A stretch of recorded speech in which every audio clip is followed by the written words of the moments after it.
Moikka kaikille! Tervetuloa kuuntelemaan vinkit siihen, että miten me voitaisiin saada kuljetuslaatikko vähän kivemmaksi kissalle. Mä oon kissoihin erikoistunut eläinten kouluttaja Janina Rönnqvist ja mun yritys on Kissakoulu.fi. Tässä tietoiskussa me käydään läpi itse kuljetuslaatikkoa, kuljetuslaatikon käsittelyä, kissan kokemusta kuljetuslaatikkoon liittyen, kuljetuslaatikkopelon helpottamista ja sivutaan ihan vähän kouluttamista. Ihan hirveästi meillä ei ole tässä aikaa, että aihe on erittäin laaja. No, mikä se kiva kuljetuslaatikko sitten on? Se aiheuttaa positiivisia ja neutraaleja tunteita sille kissalle. Se on osa arkea ja kotia ja se tuo psyykkistä ja fyysistä turvaa. Itse kuljetuslaatikosta mä suosittelen kovamuovista mallia yleensä, koska se on kaikista hygieenisin versio. Se on helppo pestä ja se ei myöskään päästä läpi mitään eritteitä. Kokonsa puolesta kuljetuslaatikon tulisi olla sellainen, että kissa pystyy seisomaan sille luontaisessa asennossa, se pääsee kääntymään ja halutessaan voi myös istua siellä. Mallista sen verran, että toki ehjä laatikko on paras laatikko, eli nippusideviritykset voi olla aika haastavia esimerkiksi eläinlääkärissä, jos meidän täytyisikin avata se laatikko. Eli olisi hyvä, että meillä olisi täällä helpot ja nopeasti avattavat klipsit. Sitten on tärkeää, että ovi on vakaa ja turvallinen, eli ei aukea vahingossakaan, jos se kissa vähän siihen osuu. Ilmanvaihto tietysti tosi tärkeää, ja me voidaan myös palkita sitä kissaa tiputtelemalla nameja näistä aukoista. Ja joissain malleissa on tommonen turvavyökiinnitys, ja se on autolla matkustaessa ehdottomasti plussaa. Olisi tosiaan hyvä, että tämä yläosa olisi irrotettavissa helposti ja nopeasti. Eli varsinkin eläinlääkärissä, jos meillä on arka kissa, joka ei halua sieltä laatikosta poistua, niin tällä me voidaan ottaa toi laatikon yläosa irti ja hoitaa kissa tässä alaosassa. Se voi vähentää sitä myötä pelkoaggressiivisuutta siinä käsittelytilanteessa eläinlääkärissä ja toisaalta tämä helpottaa myös kotona harjoittelua. Hajumaailma on kissoille ihan tosi tärkeää. Eli kun laatikossa on kotoisia tuoksuja, kissan omaa hajua, siellä on semmoinen peite, missä kissa on nukkunut kotona tyytyväisenä, niin se haju voi auttaa sitä kissaa siellä eläinlääkärissä tuntemaan olonsa vieläkin turvallisemmaksi. Ja sitten toisaalta, jos me käydään eläinlääkärissä, niin sen jälkeen olisi hyvä pestä se kuljetuslaatikko. Nimittäin siihen voi tarttua eläinlääkäriasemalta hajuja, desinfiointiaineita tai muuta, ja lisäksi kissojen pelkoferomoneja. Eli sitten kun te käytte eläinlääkärissä ja tuotte sen kuljetuslaatikon kotiin, niin se haisee kissan mielestä aika pelottavalta. Eli kannattaa pestä se. Kun te pesette sen laatikon, niin välttäkää sellaisia voimakkaita hajusteita, eli onko sellainen mahdollisimman neutraali pesuaine. Niin se on parempi sille kissalle ja sen kokemukselle siitä laatikosta, ettei haise ihan laventeli voimakkaasti nenään siellä laatikossa ollessa. Sisustuksesta sen verran, että kissalla on aika yksilölliset mieltymykset. Joillekin riittää tämmönen vintti tai joku pyyhe tänne alle. Ja toiset kissat taas tykkää semmosesta pehmeämmästä, ehkä jostain pörrösistä pedeistä. Niin katsotte vähän sen oman kissan mukaan, että millainen pehmuste olisi hyvä olla siellä. Ja tosi tärkeä pointti siinä pehmusteessa on se, että se kissa ei liukastele siellä laatikossa. Eli jos meillä on semmoinen pehmuste, mikä lähtee hirveän helposti tuolta irti tai sitä ei ole ollenkaan, niin voitte kuvitella, kun me kannetaan sitä kissaa, niin ei oikein tassut pidä tässä muovilla. Niin sekin auttaa siihen kivaan kokemukseen. kannattaa ottaa mukaan varsinkin eläinlääkäriin niin ylimääräisiä peitteitä suojaamaan valelemiselta. Esimerkiksi rauhoitetuille potilaille yleensä suositellaan, että olisi vähän ekstra lämpöä mukana. Ja toisaalta, jos on hirveän tuulinen keli, niin voidaan laittaa sitten vähän tuulen suojaa siihen laatikon päälle. Ekstra peite on siitäkin hyvä, että jos kissa pelkää ihan hirveästi sitä matkustamista ja silloin tapana vaikka oksentaa tai se pissaa, koska se stressaa niin paljon se matkustaminen tai se vaikka ulostaa, niin silloin meillä on yksi kuiva ja ylimääräinen viltti, mikä me voidaan sitten vaihtaa. Niin ei tarvitse ihan likaisena matkustaa. Jotkut kissat hyötyy siitä, että ne pääsee kaivautumaan viltin alle. Eli kun ne pääsee vielä enemmän piiloon, niin sit niillä on vielä turvallisempi olo siellä kuljetuslaatikossa. Eli voitte testata, että onko se teidän kissa ehkä sellainen, että se haluaisi olla tuolla alla ja sitten olisi vielä se toinen viltti siellä alla pehmikkeenä. Niin semmonen olisi hyvä. Mitään kovia esineitä ei kannata tuonne kuljetuslaatikkoon laittaa, eli jos tulee jotain autolla matkustaa äkkijarrutustilanteita tai muita, niin ne kovat esineet aiheuttaa aika pahaakin vahinkoa. Muut kuljetusvälineet, esimerkiksi reput, rattaat, kevythäkit ja laukut, ne on yleistynytkin aika paljon nytten, niin ne on tosi hyviä tiettyihin tarkoituksiin ja ne tukee sitä kuljetuslaatikkoharjoittelua kyllä. Niissä on kuitenkin riskinsä ja tietyt huonot puolet, eli usein esimerkiksi reput on aika lailla liian pieniä sille kissalle ja ne on hyvin epävakaita matkustaa. Samoin ne on myös hyvin vaikeita puhdistaa. Elikkä katsokaa vähän sen oman kissan mukaan, että mihin tilanteisiin hyödynnätte tällaisia kuljetusvälineitä ja sopiiko se just sille teidän kissayksilölle. Tosi arat kissat esimerkiksi voi repiä itsensä ulos semmoisista esimerkiksi kankaisista repuista, missä on vaan vetoketju. Kuljetuslaatikon käsittelystä. Kun me lähdetään liikenteeseen, niin ihan ekana varatkaa reilusti aikaa sen matkustamiseen. Sitten jos meillä on hirveä kiire, niin voi olla, että se tarttuu siihen kissaankin kyllä ja vaikuttaa siihen meidän liikkumiseen. Ja kun me kannetaan sitä kuljetuslaatikkoa, niin otetaan mielellään kiinni tuolta kahvasta yhdellä kädellä ja sitten toisella kädellä tuetaan tuolta pohjasta. Ja mielellään aina kun vaan voi, niin tuetaan se vielä siihen kehoa vasten. Eli silloin se matka ei ole sille kissalle niin sellainen huojuva. Toki välillä tarvitaan ylimääräisiä käsiä, mutta pyritään siihen, että saataisiin kannettua se vakaasti.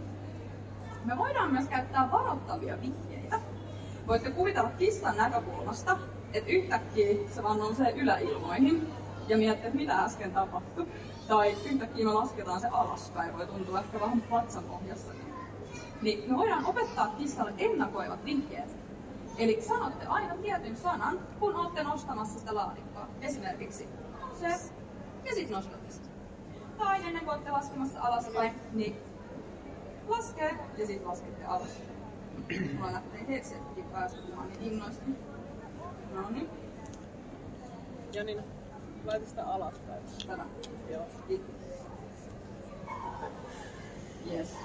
No niin, eli nyt me ollaan lähdetty liikenteeseen. Ja meillä on se kuljetuslaatikko ja me mennään vaikka eläinlääkäriasemalle, niin pyritään siihen, että lasketaan se kuljetuslaatikko johonkin korkealle tasolle. Eli korkealla oleminen tuo kissalle turvallisuuden tunnetta, ja voitte hyvin kuvitella sitä tunnetta, jos kissa on siellä lattialla ja näkee, että kaikkea vilisee sieltä ohi, niin se ylhäällä oleminen helpottaa. Ja monilla eläinlääkäriasemilla on myös tämmöisiä ihan omia telineitä niille kuljetuslaatikoille. Eli jos bommaatte semmoisen, niin voitte hyödyntää sitä. Samoin voi olla jotain ihan tähän tarkoitukseen tehtyjä hyllyjä. Voitte hyödyntää jotain pöytää. Tai jos ei ole tilaa, niin kun istutte johonkin tuolille, niin pidätte kissaa siinä. Huomioikaa samanlaista asettelua. Eli katsotte vähän sen kuljetuslaatikon niin, että siellä ei ole kissat nenät vastakkain tuijottamassa toisiaan tai vaan vaikka joku koira. Niin voitte vähän kääntää sillä, että se oviaukko olisi sitten poispäin niistä vieraista eläimistä. Ja siihenhän myös tämä ylimääräinen viltti on aika hyvä, eli me voidaan vähän säädellä myös sitä näkyvyyttä ja auttaa sitä kissaa, ettei sen tarvitse tuijotella sitten vieraita tyyppejä siellä odotustilassa. Pyritään valitsemaan rauhalliset tilanteet, jos vaan mahdollista.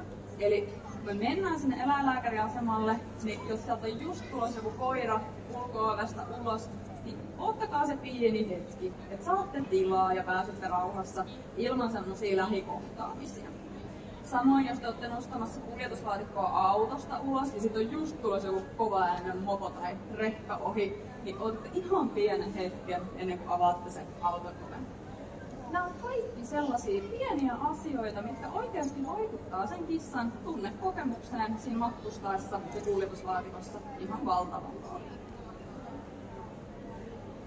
No, kun me tullaan esimerkiksi sinne eläinlääkäriin, niin annetaan sille kissalle aikaa ja rauhaa tulla itse ulos. Usein eläinlääkäri kyselee teiltä kysymyksiä ja juttelee vähän teidän kanssa, niin voitte kysyä, että hei, että vois mä avata tämän oven kuitenkin, että annetaan sen kissan sit tulla itsekseen ulos.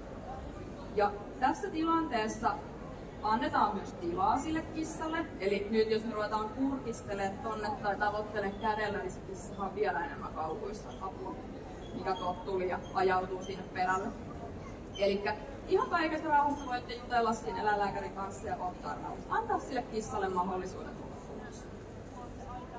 Jos meillä on nyt sitten semmoinen arempi kissa, joka ei sieltä välttämättä halua edes tulla ollenkaan ulos, niin voidaan tosiaan ottaa toi katto pois. Sopikaa aina eläinlääkärin kanssa yhdessä, eli kysytte, no hei, mites tehdään, että otetaanko se katto pois ja hoidetaan siinä. Ja samoin siellä käynnillä aina saa kysyä eläinlääkäriltä ja klinikkaeläinten hoitajilta vinkkejä, että hei, miten mun kannattaisi toimia tämän kissa- ja kuljetuslaatikon kanssa. Tässä on yksi esimerkki, eli tämä on semmoinen kissa, joka ei halua tulla pois sieltä kuljetuslaatikosta, että se kokee, että tämä pohja ja peite on niin turvallinen paikka sille, että se haluaa pysyä siellä. Niin annetaan ihan yksinkertainen pistos kissalle. On ensin otettu ovi irti, sitten katto irti, ja mä oon laittanut tämmöisen viltin siihen kissan päälle, niin se kokee edelleen olevansa piilossa ja turvassa. Autossa matkustaessa kuljetuslaatikko suositellaan laitettavan takapenkin jalkatilaan tai takapenkille kiinnitettynä turvavyöhön ja mielellään kylki menosuuntaan. Autolla ajaessa toki huomioidaan se auton lämpötila, auringon paiste, eli jos meillä on kuuma kesäpäivä ja sitten meillä on kuljetuslaatikko siellä takapenkillä, aurinko korottaa suoraan siihen, niin voi olla aika kuuma polta. Vetoa ei suositella. Ja sitten tietysti jos me popitetaan täysillä musiikkia siellä autossa, niin se voi olla kissan mielestä vähän epämukava juttu. Ajotyyli tietysti vaikuttaa siihen kissan kokemukseen ja myös voimakkaat hajusteet. Julkisissa kulkuvälineissä matkustaessa noudatetaan erillisiä ohjeistuksia, eli käykää katsomassa sen yhtiön nettisivut, että miten he haluaa, että matkustatte eläimen kanssa. Ja siinä tärkeää on suojata sitä kissaa just niiltä muilta eläimiltä ja uteliaalta katseilta. No hypätään sitten siihen kissan kokemukseen kuljetuslaatikosta. Kuvitellaan tämmönen klassinen tilanne. Te olette menossa eläinlääkäriin, te menette kellariin, haette sieltä sen kuljetuslaatikon, rupeatte kasaamaan sitä ja kissa on kadonnut. Tai ehkä se kuljetuslaatikko on jossain kaapissa. Jos tämä on se kissan ainoa kokemus siitä kuljetuslaatikosta, niin siihen liittyy pelkkää pelkoa. Ja pelolla on tapana myös yleistyä, ja se voi lähteä kumuloitumaan. Eli jos se eläinlääkärikäynti on pelottava, ja aina ennen eläinlääkärikäyntiä otetaan laatikko esiin ja laitetaan kissa sinne, niin se pelko rupeaa yleistymään sitten jo sinne laatikon näkemiseen. Jolloin sitten taas toisinpäin siellä eläinlääkärissä se kissa on jo tosi peloissaan. Elikkä kun me halutaan saada kuljetuslaatikosta kivempi kissalle, otetaan se kuljetuslaatikko osaksi sisustusta. Tässä näette punaisissa laatikoissa positiivisia kokemuksia. Me ollaan otettu kuljetuslaatikko esiin, annetaan vähän nameja kissalle. Kissa saa tutustua siihen, itsenäisesti puskea sitä, se on kiva kokemus. Kissa voi ottaa vaikka päiväunet laatikossa. jo 2 viikon aikana tällä tavalla me saadaan paljon enemmän positiivisia kokemuksia kuin mitä siellä on negatiivisia. Eli noin mustat laatikot on sitten se yksi eläinlääkärikäynti. Ja ajatelkaa, jos te käytte vaikka puolen vuoden välein eläinlääkärissä, miten paljon enemmän niitä positiivisia kokemuksia kertyy. Kun me lähdetään muuttamaan sitä kissan tunnekokemusta, niin yleensä vaaka nojaa aika reippaasti sinne miinuksen puolelle, eli siellä on niitä negatiivisia kokemuksia jo taustalla. Mutta kun me saadaan niitä positiivisia kokemuksia sinne enemmän kuin negatiivisia, niin se vaaka nojaakin sinne plussan puolelle. Ja tällöin ne muutamat negatiiviset kokemukset ei myöskään romuta sitä vaakaa täysin sinne negatiiviseen. Ja tästä seuraa sitten se, että kun kissa näkee kuljetuslaatikon, niin se on ennemmin mahdollisuus. Kissasta tulee optimistinen sen laatikon suhteen.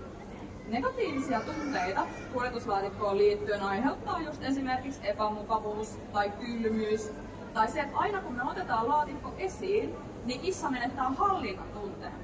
Eli tämä tarkoittaa sitä, että jos laatikon läsnäoloon liittyy aina sellainen, että kissa ei voi asialle mitään, vaan joutuu vaan siihen. Esimerkiksi kuljetuslaatikon kolahtelu karmeihin, toki vahinkoja sattuu, mutta että pyritään olemaan mahdollisimman rauhallisia ja huolellisia sen kissan kuljettamisessa, niin vältytään tuommoisiltakin negatiivisilta kokemuksilta. Positiivisia tunteita laatikon kanssa esimerkiksi tulisi siitä, että me luokitaan kissaa siihen laatikon lähelle tai laatikon sisälle, se saa herkkuja, se saa ihmiset huomiota ja kehuja, kun se käy tutustumassa siihen laatikkoon, tai just ihan vaan laatikon puskemiin. Jo se, että kissa vaikka istuu kuljetuslaatikon päällä ja katselee ikkunasta lintuja, on positiivinen kokemus sen laatikon kanssa.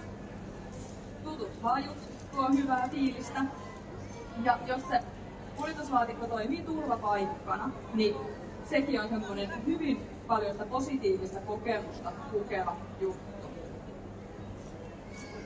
Kun me lähdetään helpottamaan kuljetuslaatikkoon liittyvää pelkoa, niin tosiaan otetaan se kuljetuslaatikko osaksi sisustusta. Näin me saadaan se kodin tuttu tuoksu ja se kissan oma tuoksu myöskin siihen kuljetuslaatikkoon ja niihin peitteisiin tuomaan sitä turvallisuuden tunnetta. Näin me saadaan niitä positiivisia kokemuksia sen laatikon kanssa. Ja sitten toisaalta, jos tulee joku hätätilanne, niin sen sijaan, että me joudutaan lähteen sinne kellariin ja kokoamaan sitä laatikkoa, niin me voidaan siinä hätätilanteessa vaan laittaa se kissa sinne laatikkoon ja poistua asutusta. Esimerkiksi joku sairastuminen tai vastaava.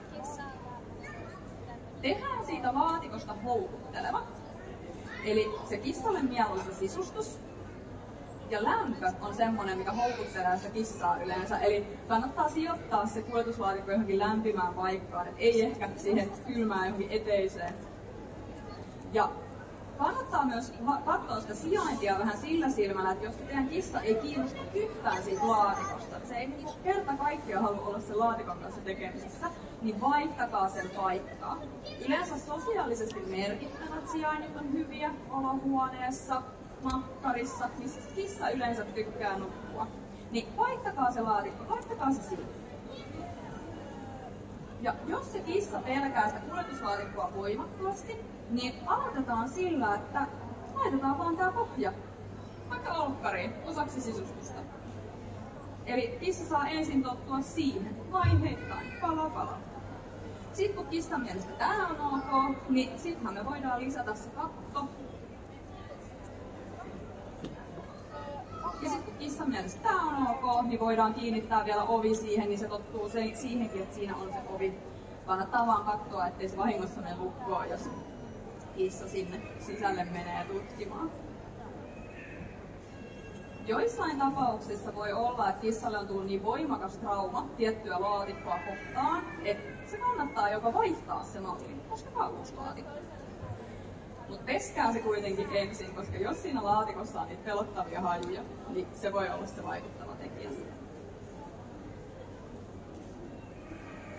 Sitten meillä on se kuljetuslaatikko osana sisustusta, niin tarjoillaan ruoka-aterioita. Me voidaan katsoa alkuun sellainen etäisyys, missä se kissa pystyy syömään. Et jos se on täällä, niin ruokitaan kissa täällä. Ja sitten kun se rupeaa rentoutumaan tässä etäisyydessä, niin me voidaan kohtia se pikkusen lähemmäs. Ja sitten pikkuhiljaa me saadaankin ruokittua se tähän oven eteen ja sitten jopa sinne kuljetuslaatikon sisään. Eli pieni pala kerrallaan lähdetään muuttamaan sitä kokemusta mukavaksi. Lisäksi me voidaan palkita kissaa, eli jos se käy tutustumassa itsenäisesti laatikkoon, niin voidaan vaikka leikittää, viedä vähän nameja sille, kehutaan paljon ja annetaan huomiota. Et se on hyvä juttu. Ja me voidaan myös virikkeistää sitä kissaa, eli jos me halutaan luoda niitä kivoja kokemuksia sen kuljetuslaatikon kanssa, niin esimerkiksi tämmöiset nuuskumatot on tosi hyviä tai muu tämmönen nami-etsintä, niin voidaan muutamalla kerralla laittaa se tähän kuljetuslaatikon lähelle, niin tämähän on jo tosi kiva kokemus sen laatikon kanssa. Ja sit voidaan jopa laittaa se tonne sisälle, niin kissa saa puuhailla siellä ja etsiä niitä nameja. Pidetään se kuljetuslaatikko turvapaikkana, eli vältetään pelästymistä. Varsinkin nukkuva kissa, voitte kuvitella, että jos te tuutte olkkaria ja katsotte, että hei, siellä se nukkuu, laitat kädet. Niin se voi olla, että se on kissan näkökulmasta tosi pelottava tilanne. Tai jos me ruvetaan kurkkiin sinne, että hei, nyt mä nostankin tää ilmaa. Eli vältetään tollaisia tilanteita. Ja en suosittele käyttämään kuljetuslaatikkoa eläinten tutustuttamisessa toisiinsa. Se on tosi ahdistava kokemus sille, joka on vankina täällä pienessä tilassa eikä pysty ottamaan itse etäisyyttä siihen uuteen eläimeen. Eli se on semmoinen äärimmäisen ikävä kokemus. Edetään kissan tahtiin, eli kun me otetaan se kuljetuslaatikko nyt ehkä tänään illalla esiin sinne olkkariin, niin vältetään sellaista painostamista ja ylenpalttista houkuttelua, koska sekin tuo vaan enemmän stressiä sille kissalle, mikä juttu tää oikein on. Laitetaan laatikko ja sitten mennään muihin puuhiin. Kissa saa tutustua siihen ihan rauhassa ja jos huomaatte, että se puskee sitä esimerkiksi, niin sit voitte käydä palkkaamassa ja kehittyessä.